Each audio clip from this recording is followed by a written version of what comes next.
আনন্দ সংবাদ আনন্দ সংবাদ অনুগ্রহ করে শুনবেন। আমি একজন জন্মগত বিশুদ্ধ সিঙ্গেল ছেলে। মেয়ের পিছনে ঘুরতে ঘুরতে আমি নিজের বিয়ের বয়স পার করে ফেলেছি, তবুও একটা মেয়ে পটাতে পারিনি।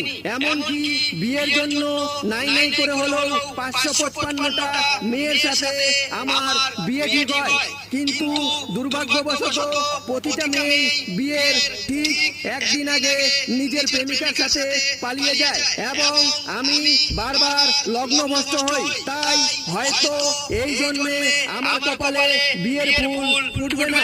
তাই এখন আমি একটা এমার্জেন্সি বউ দত্তক নিতে চাই, কারণ যাদের সন্তান হচ্ছে না বা সন্তান নিতে সমস্যা, তারা যদি অন্যের সন্তানকে দত্তক নিতে পারে, তাহলে যাদের বিয়ে হচ্ছে না বা বউ নিয়ে সমস্যা, তারা কেন